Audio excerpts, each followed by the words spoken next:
As I mentioned in my Q&A video, I have a group of friends that, for most of us anyway, initially met through discussing Warriors. While we do significantly more than that nowadays, we still discuss the series frequently, particularly when new material comes out or one of us is engaging with a new aspect of the books or fandom. It was in one of these discussions a few months ago that I came to a bit of an epiphany on why the new team's books haven't been as gripping for me as Vicky-era books could sometimes be. However, since these ideas were spawned from a discussion rather than my own musings, I'd like to be upfront about the fact that not every idea in this video originated with me. With that said, let's dive into this one. In the past, I have made it pretty clear that there's a slew of new team protagonists that I am not fond of, for very similar reasons. Some of the worst offenders are Violet Shine, Shadowsight, and Nightheart, but generally, it's an issue with how they are characterized. Rather than characterization being shown through the actions and thoughts of our central character, allowing us to build up an impression of the character's values and anticipate their behavior over time, these characters are instead defined mainly by their situations and how hard or sad or frustrating they are.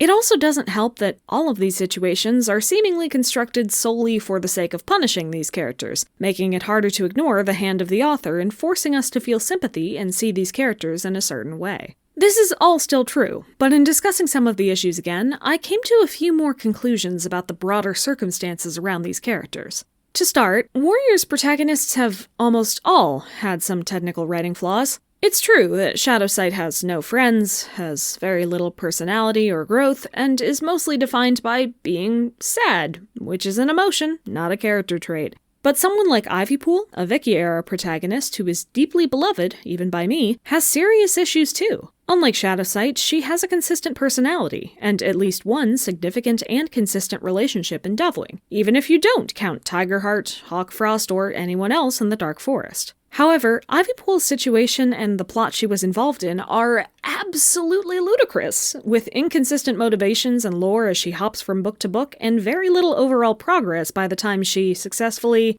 shouts at people who already weren't fighting to not fight in the final battle. The plot of Omen of the Stars is easily one of its weakest aspects, and can be so mangled and contradictory that many fans are unable to get immersed in the plot at all, or in Ivypool's investment in it. Despite all of that, I was still able to get invested in Ivypool, and before her, Hollyleaf as characters. And I hand-waved the plot so strongly that I still championed Omen of the Stars as my favorite arc, and labored to rewrite it entirely to show how the characters could flourish in a more consistent plot. What is the difference, then? Why can't I look past Shadowsight's lack of characterization, when I know so many others can? Well, as consumers of any media, we have a tendency to imagine in more ideas when we see potential in them. Either because we did get invested in other parts of the story, lore, plot, or characters, or because it resonates with something in our own lives. For people who consider the plot an important element in determining their enjoyment of a story, the first half of A Vision of Shadows, for example, would likely be very engaging, and as a result of that attachment, it would be easier to fill in the gaps with a more consistent and developed character for Violet Shine, the main character most heavily involved in that plot. On the other hand, one could get attached to Nightheart just because they have shared experiences in being unheard by family or authority figures who don't see them for themselves or present expectations they can't ever live up to, allowing them to, even subconsciously, fill in some gaps in Nightheart's characterization with their own experiences, and hand-wave the construction of the clan around Nightheart to create the situation he is in. Warriors is not especially well written, if you hadn't noticed. But different books, authors, and eras have shifted the specifics of what they do and don't write well. Whether or not we like a story or character will, as a result, mostly come down to whether it has an element we are put off by or drawn to within it. It's still true that, to write someone like Nightheart well, you would have to construct the story and relationships he has in a way that allows reader to understand and connect to him even if they haven't shared his experiences, but it's perfectly fine to be attached to his character as he is. The second large thing I realized is that my focus on these protagonists was somewhat misplaced. They don't make me angry.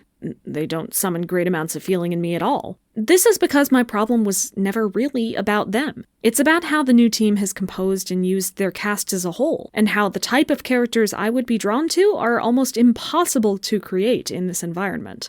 Across the new team's era of Warriors, characters who instigate conflict or are mean to some specific character have rarely had excuses or reasoning for that mean behavior justified in the stories themselves. We can imagine our own explanations for why Mothwing would torment Shadowsight, for example, or ignore aspects of Sparkpelt's actual past to make Nightheart's feelings about her more believable, but the fact that you have to do that in order to understand why our characters are being treated poorly will inevitably result in some readers being pulled out of the story, especially if they were already deeply familiar with the characters being pulled out of character. Even for characters that didn't have any previous characterization, like Kite Scratch and Turtle Crawl, they weren't given an explanation within the narrative for why they would enjoy tormenting Rootspring. And if you believe this to be establishing those characters as cruel bullies who would either remain mean or need a character arc to grow from their cruel tendencies in childhood, that's also wrong, because one book later, both of them just vanished, and they've only recently been treated as normal, stock, nice background characters. In Vicky's era, she made a point to give certain characters consistent adversarial relationships built on specific values or beliefs that made the bullying make more sense. I talked more about these characters in Spiderleg's video if you're interested.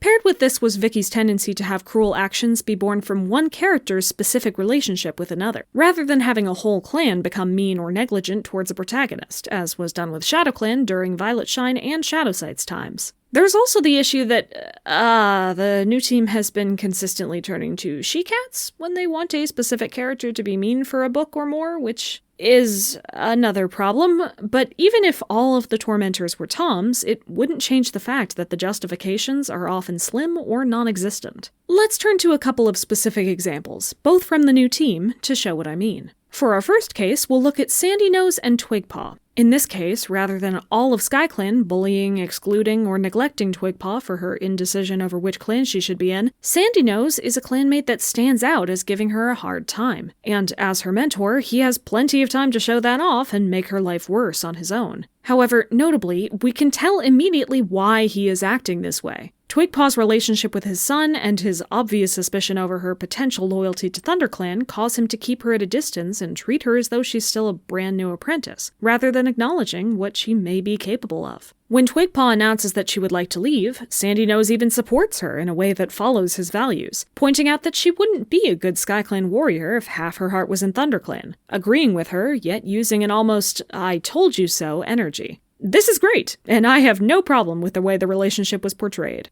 On the other hand, we have Cherryfall to Sunbeam in Thunder. I say in Thunder specifically because this book is the only time these two have interacted, and the only time Cherryfall was shown to act this way. In A Vision of Shadows, Cherryfall came across as both a good mentor and warrior, kind and respectful even to Alderpaw as he was finding his place in the clan. When SkyClan eventually moved to the lake, while she never hid her feelings about them not belonging at the lake, she also worked extremely hard multiple times to keep them safe. In fact, her annoyance was partially due to how hard she had to work in order to keep them there. Even Twigpaw, the cat most directly hurt by her comments, considered her a good choice for her mentor. Cherryfall definitely believed in keeping the status quo and having loyalty to clan over kin, but there's a difference between that and cruelty. In Thunder, Cherryfall doesn't like the idea of having Sunbeam join the clan, and in response to this, rather than stating it outright, she lies and tries to actively sabotage Sunbeam's trials, twice, to get her kicked out. In between the trials, she avoids and scowls at Sunbeam, but says nothing openly. Cherryfall's brand of clan loyalty in her initial characterization was always that she was blunt, honest, and got annoyed by cats not pulling their weight. The idea that she would be this underhanded, vindictive, and cruel to a cat who is working her hardest to be loyal to ThunderClan is just inconsistent, with no reasons given in the text for why Cherryfall made this change. It's hard not to draw the conclusion that why Cherryfall is mean was just never a relevant question while writing this book. An idea made much worse when you realize that, after this book, Cherryfall has just been completely absent. Now that Sunbeam passed her trials, Cherryfall has not even been mentioned, let alone used as a consistent presence in the clan.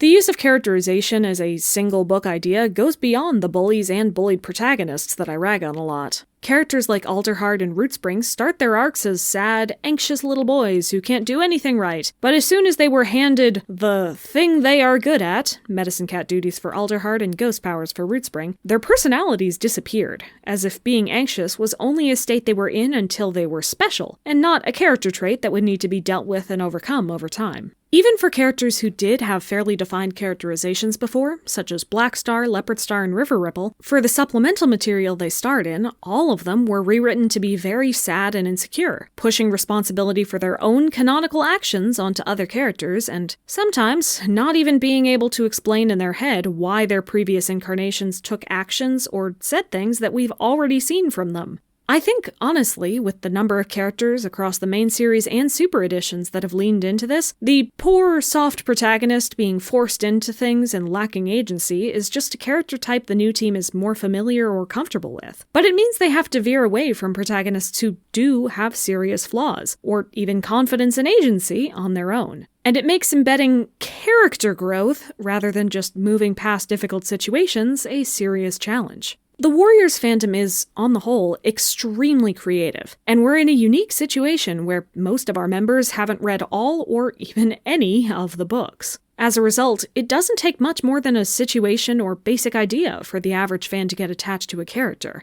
Just look at how much fan art and theorizing was made for Moonpaw when all we knew was her name and appearance. In the same way that this allows me to get invested in Omen of the Stars enough to imagine a better version of the story, it also allows others to get invested in Shadowsight, Brambleclaw, Alderheart, Blackstar, Nightheart, or anyone else, and imagine a better version of their characterizations, relationships, and arcs. Ultimately, the difference comes down to my personal preferences. When I'm reading for pleasure, I don't pay much mind to the plot of a book, and can usually survive an arc regardless of how aimless and contradictory the story gets. But if I can't get invested in the characters, I won't get invested at all. This is why I dislike it so much when a bad situation, whether it results in sad or bitter feelings, is used as a replacement for or a shortcut to exploring who a character is, or getting them into positive relationships that might help them grow. The main thing I turn to from fiction in general is seeing different, flawed characters face situations that force them to realize and confront their flaws. From there, they can learn from other characters, who have different strengths and weaknesses, how to grow and become better versions of themselves. As examples, we have everything from, I want desperately to prove that I am the best at something.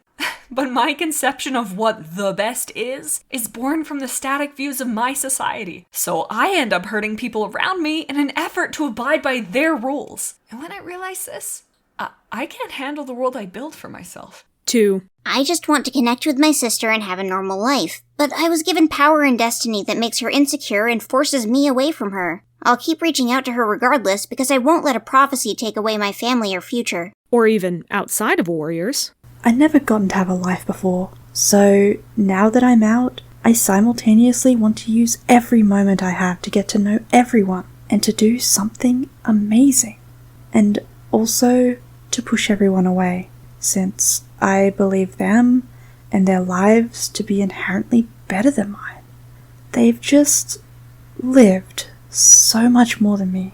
If the only problem the character, or in this case almost every character, faces is, woe is me. My clan is entirely full of horrible people who hate me implicitly with no specific reasons or background motivating their actions. There's nothing about me to dislike because I have no values or personality. Then the only solution is either leaving that environment, or, on a meta level, the authors changing the cat or clan so they don't hate the characters implicitly anymore. And recently, we have seen both. A lot. In real life, it is sometimes the case that a problem has nothing to do with you. People might be petty, or have baggage or prejudices that you have no access to. And there may be environments steeped in a culture where people will neglect or hurt you without a second thought. It can often be the best, safest, or most efficient decision to get out of a bad situation. However, in the world of fiction, where the goal is using characters' flaws and actions to teach lessons, this conflict doesn't give the central character any characterization or growth potential. It instead shows off the characterization of the clan or of the specific tormentor. And that characterization, in almost all recent material, has been invented for the purpose of making a character suffer, rather than being based in overall values, beliefs, or misconceptions of the characters or clans involved.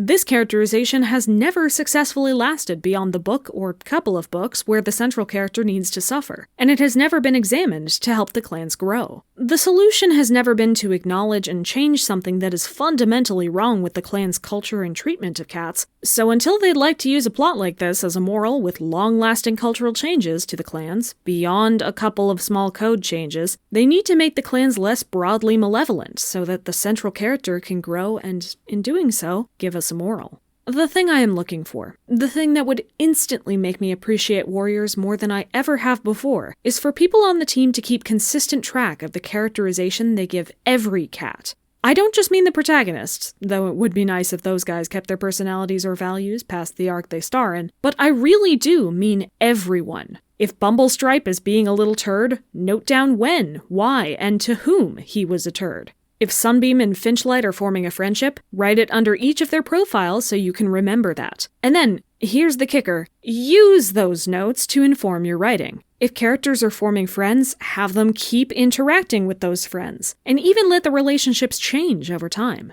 If characters have a rivalry, let them keep butting heads or resolve their feelings at some point. If something important happens to someone in a character's social circle, have them care and be affected by that. Don't write a character with previous characterization doing something that goes against what you have had them do before, unless you have a specific new justification for it. And when giving characterization to brand new or background characters, give them a reason for them to do what they do. There are very few people who would act without thinking they're right or having some sort of reason, even among the self-proclaimed evil. And because of that, manipulating your characters to act without showing us why they would pulls us out of the moment and reminds us that we are, unfortunately, reading a constructed fiction. Warriors has a massive cast that they seem to not be rebooting, so I want them to use it and act like this is a continuous world so we can know what to expect from characters when we see them in another arc. The problem is that this isn't really the type of series that Warriors is, and it's entirely arguable that this standard was never what Warriors was or was going to be.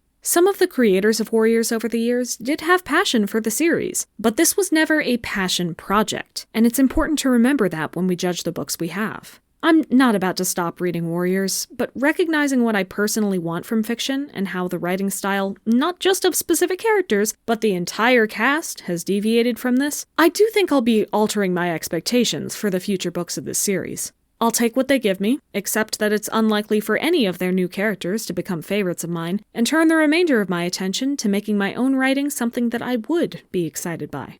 To everyone listening, thank you for following me as I wandered through my thoughts this time around. Oh, and if you'd be willing, head into the description where I've listed the channels of the 4 buddies I had do some voices for me today. I really appreciate them. Thank you for watching, and always remember that conflict doesn't characterize you on its own, but your character may cause its own conflicts.